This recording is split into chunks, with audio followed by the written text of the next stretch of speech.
This is your weekly global sailing highlights show, The World on Water, for July 18, 2025.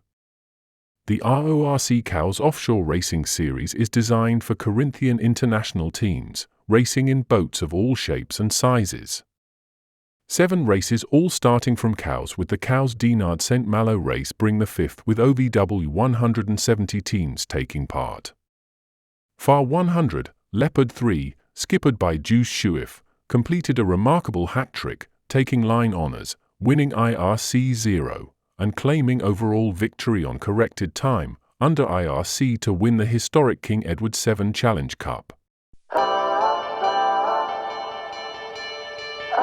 We're here in the 5th race in our Cowes Offshore Series, which is Cup-ROLEX. So far, the series has been everything we expected and everything we hoped for. It's delivered some fantastic racing. We've had some fantastic fleets, averaging over 100 yachts in each race. We've had lots of different nationalities: British boats, French boats, Italian boats, Dutch boats.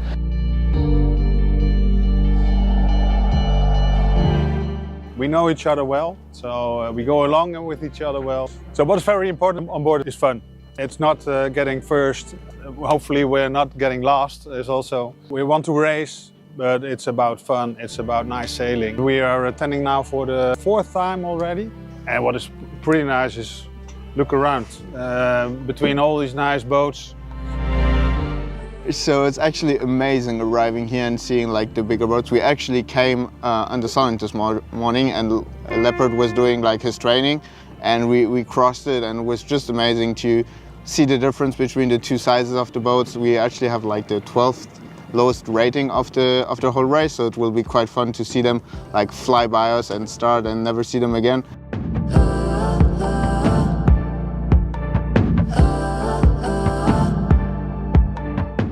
So we're doing this race with 2 crew on our Sunfast 3600 Bellina, but we've done other races in the series with 3 crew, which has been quite fun actually. It allows us to sail with different people and mix things up, introduces fresh ideas, and yeah, it's been a good experience for us all.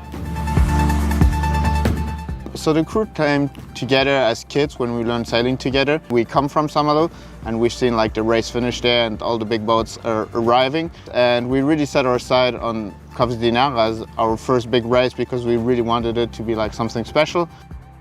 Back when we raced in Malo, we know every boat, we know how to place each other against the competitors. It's going to be like super fun racing against a big wide range of boats and not knowing how different people will react to stuff. It will be super fun.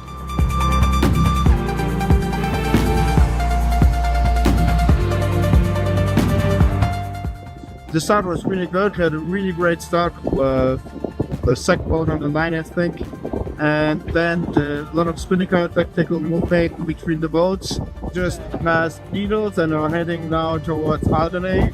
It's going to be a light race this time.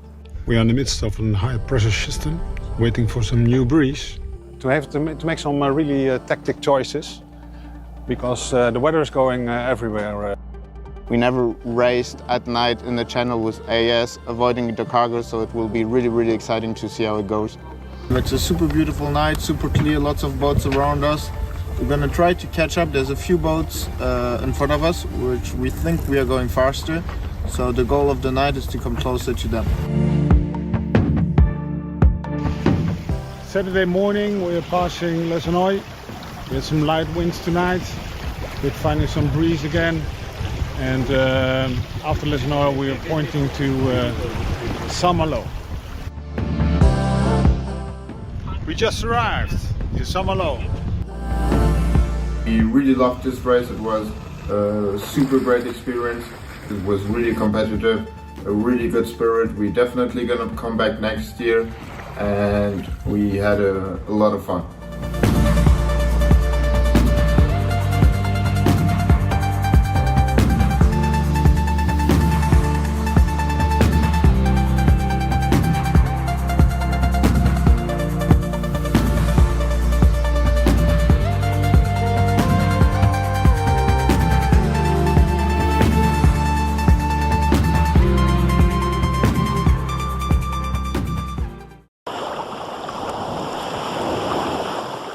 Also from the RORC, they are hosting the rebirth of the Admirals Cup. Our video is of the last edition, which was held 22 years ago. There are 17 teams entered in this edition of the Admirals Cup. The teams consist of 2 boats representing a club or country. There is no limitation on professional crew or crew nationality. There is 2 classes with teams to have 1 boat in each class.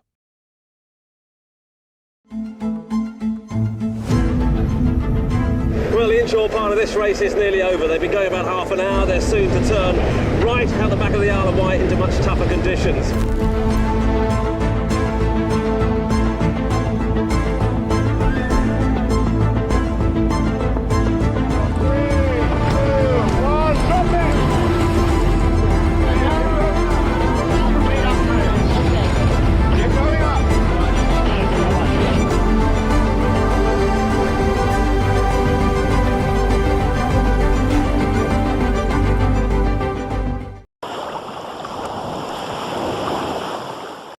After the successful editions of 2017 and 2021, the Moth World Championship comes back to Malsasine to break new records.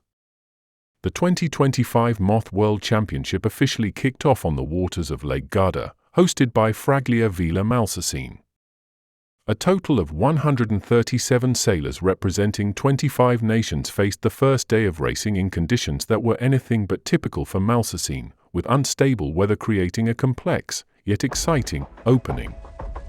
With an outstanding lineup featuring some of the biggest names in international sailing, the first day delivered a thrilling, albeit partial, debut and incredible finish to a monumental race. The Moth class is very special. It's one of probably the only fleets in the world where everybody comes together. Any other world championships I've been at, everybody's super focused on their own program. Here it's incredible. You're in the boat pot this morning, you've broken something, and the guy next to you is giving you the tools to repair it, and you're sharing your knowledge and you're sharing your expertise. It's a fantastic atmosphere and something that's really special to be part of. It's amazing to come back to Fraglia Vila Malsasine. I remember winning the first Worlds here a long time ago, and then the next Worlds we had here I ended up 3rd. And hopefully we can take the step up and not back down again at this one.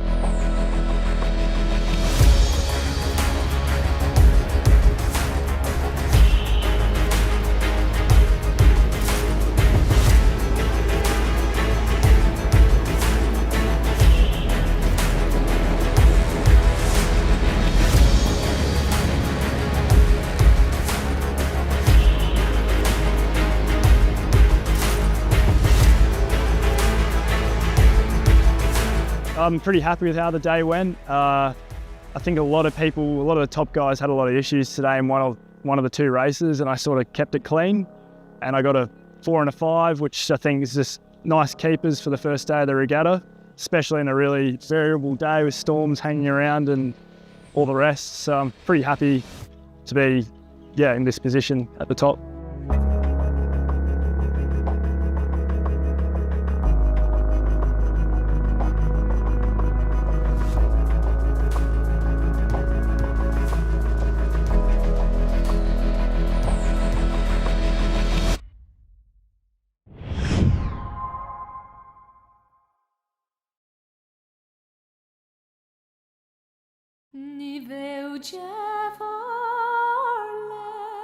The challenge of a lifetime, a tradition, and an obsession. Since its inception a century ago, the RORC Fastnet race has proven time and again a defining test for offshore sailors. The challenge is absolutely the same, but one thing that hasn't changed is the Fastnet rock. It's special, and I couldn't tell you why. Sailing's largest offshore race is organised by the Royal Ocean Racing Club and has been supported by RORC for a quarter of a century. Celebrating 100 years, the race has enticed a record entry to the start line in Cowes on the Isle of Wight. Over 450 yachts, crewed by passionate offshore sailors, professional and Corinthian from 40 nations, will take on this preeminent challenge, in a fleet breathtaking in both its scope and diversity. The race is a 695 nautical mile odyssey across the waters of 3 countries, from the south coast of England, twice traversing the Celtic Sea, to to the finish in Cherbourg en Cotentin, France. The route is a complex navigational challenge, taking in the confined waters of the Solent and the Atlantic Ocean swells, before the rounding of Ireland's Fastnet Rock, the race's emblematic halfway point. And finally to the extreme tides off the Normandy coast, just before the finish in Cherbourg en Cotentin. It never stops really all the way to the finish. You can never rest, so there's always something to plan, something to be cautious of. Yeah, it's a full package. It's a grueling challenge that attracts some of the fastest and most technologically advanced racing craft on the oceans. Within the main body of the fleet, everyone can harbour ambitions to lift the Fastnet Challenge Cup, awarded to the overall race winner, a highly coveted trophy and a crowning achievement for any sailor. People come back because there's a siren call to go to the Fastnet Rock. The centenary edition of the RORC Fastnet race commences on Saturday, July 26th.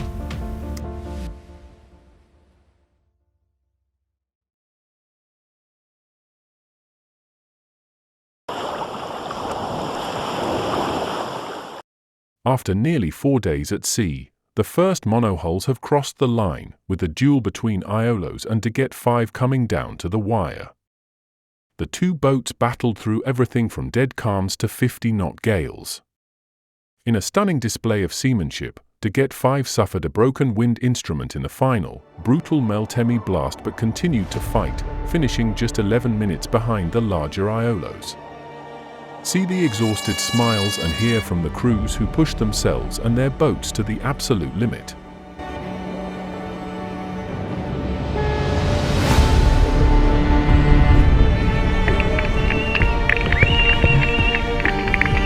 It was an excellent regatta with fantastic scenery, passing all our beautiful islands. The weather was a big surprise to have 5 days calm in Aegean, but the last 18 hours compensated us because we had winds up to 50 knots, and that is where the whole game was developed.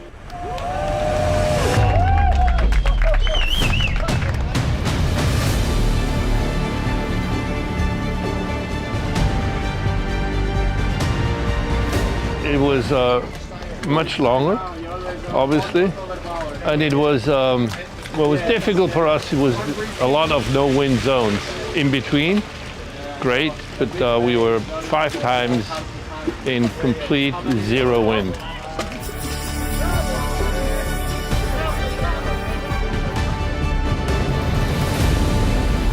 It was like we imagined it was supposed to be, of highlands, color of the sea, lights, everything was there. All the mythology about this area and sailing out there was just exactly how we can imagine. No wind, a lot of wind, big change very quickly. Fantastic. It was very demanding, a lot of change in the context, in the wind and so on. It was exactly how we imagined. To be honest, after the start light, it was a bit calm, but after that, everything calm, and we have wind, no wind, a lot of wind, and absolutely no wind, so fantastic.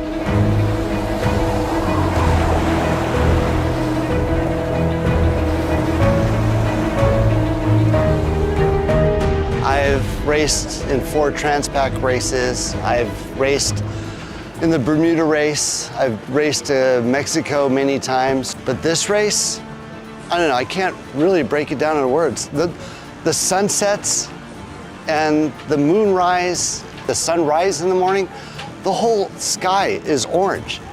It's just, it's probably one of the most beautiful courses I've ever sailed, hands down. I guess in a nutshell, yeah, I'm coming back. We're gonna do this again. It's a tough race. We feel incredibly lucky that we are where we are.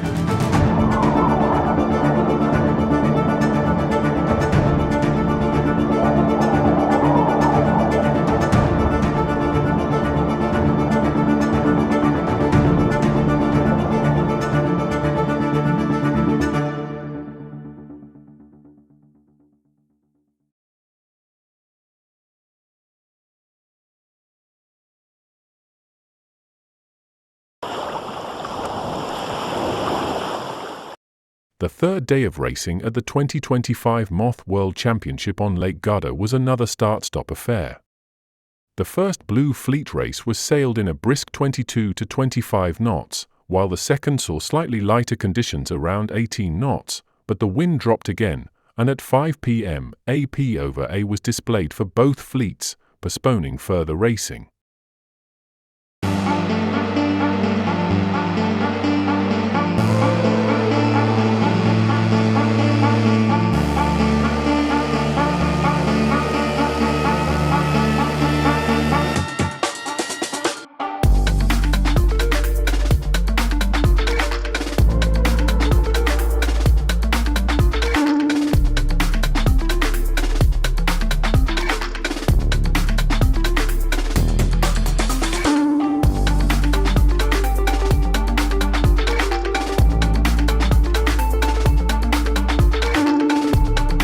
This place is one of my favorites on Earth. I came here every year. For young guys like me, be able to race against the big stars of our sport, like Tom Slingsby, Paul, Dylan, Giles, all these guys, to be able to be on the same starting line than them.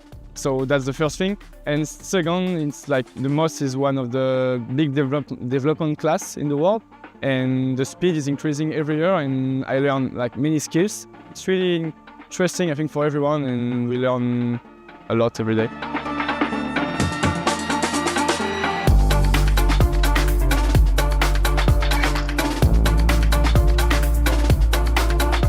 This morning we went out for 2 races for our fleet.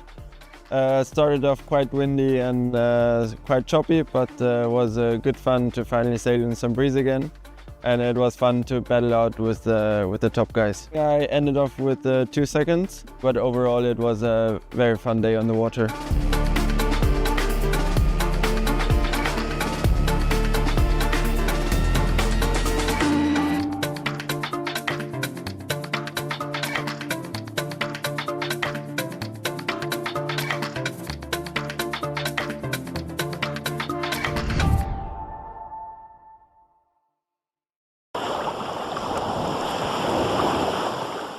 Having departed from Venice on June 1st, after 43 days of sailing, the 5th edition of the Marina Militare Nastro Rossa Tour, Sailing Tour of Italy, concluded in Genoa in the magnificent setting of the Palazzo Ducale. We look back at this year's tour.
Day 4 of the 2025 Moth World Championship opened at dawn with another early start for the 137 athletes from 25 nations competing on Lake Garda. The first warning signal was scheduled for 8:30 a.m, and the early morning brought a solid northerly breeze, ideal for completing the final 2 qualifying races before the split into gold and silver fleets. It's great to be back here in Garda. Obviously, I've got some fond memories 4 years ago winning the world title here. And I just love sailing in Lake Garda. So the last time I sailed in the Moth class was those World Championships 4 years ago. When I knew the World Championships were coming back here to Mount Chesney in Garda, I said I have to be part of it because I love sailing here so much. There's some amazing sailors here. You've got obviously a lot of Sail GP sailors, a lot of helmsmen. You've got America's Cup people. And then you've got the young generation coming through to try to knock us off. And I've got to say that the new young generation is very impressive.